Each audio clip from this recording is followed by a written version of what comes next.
So this is just going to be a little video tutorial on how the broadcast block works, and you are going to be required to use the broadcast block in your Choose Your Own Adventure story. So I've already set mine up, and I've got a few things in already. He's my main character, and in the beginning I have him on costume 1. I have the backdrop being the clothing store. I have him going to right where he is, and he's saying something. The other 2 items, I just say, when green flag is clicked, show up and go to their general locations. Notice that I don't have the fruit salad on the screen. That's because I have when green flag is clicked to hide. It's going to appear at another point during this program. So when I hit the green flag, I have him saying that I need to buy a present for my friend Bird. Click on either the balloon or the cake. So this is the first choice that my user is going to get to make. They can click the balloon or the cake. Right now, when I click them, they don't do anything. This is where the broadcast block is going to come into play. Because if I click the balloon, I want to tell the rest of the program what to do if I click this. If I click the cake, the entire program is different. That's when we're going to use that broadcast block. So on the balloon, I have a when this sprite is clicked, we're going to broadcast a message, and I'm just going to call it balloon because that's the one that we chose.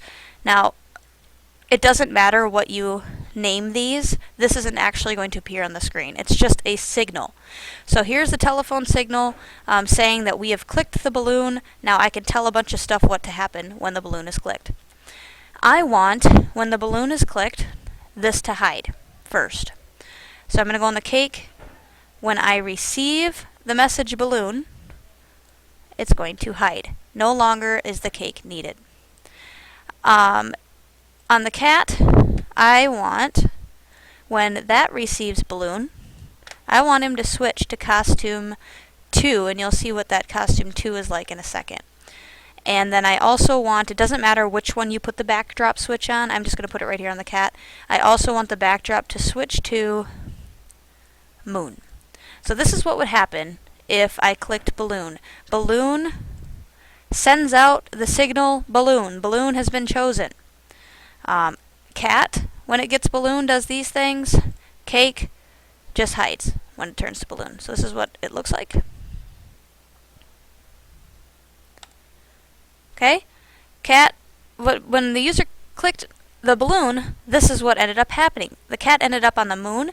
I'm actually going to have the balloon is going to come right in this general area. So even when this sprite is clicked, you can tell that to do things as well. So I want it to go there when it's clicked, and then I'm going to have it start gliding up with the cat. So this was what happened when he chose the balloon for the bird.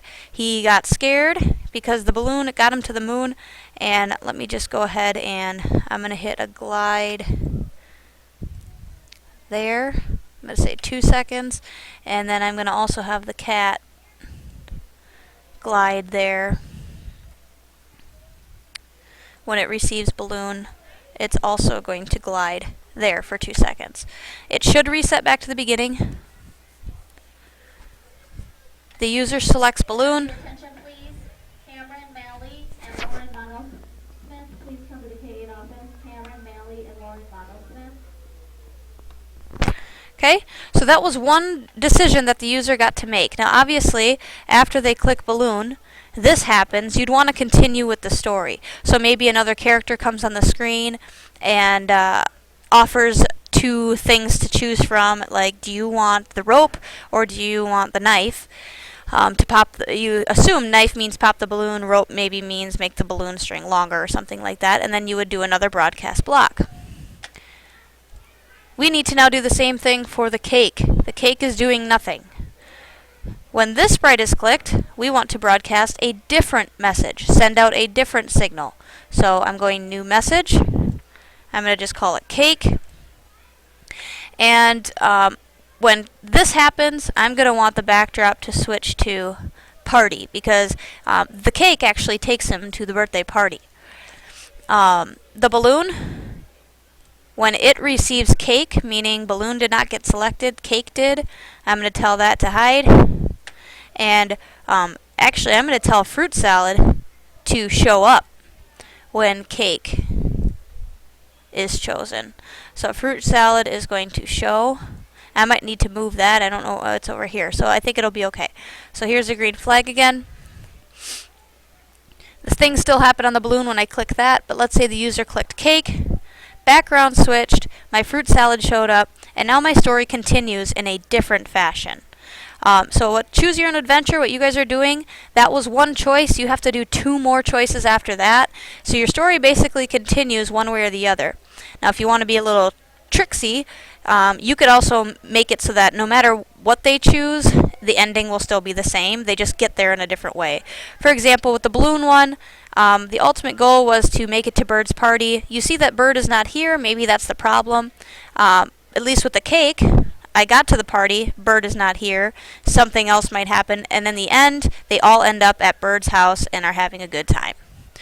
So that's the broadcast block. Play around with it today while the sub is here, and I can answer any questions you might have on Monday, and keep brainstorming story ideas.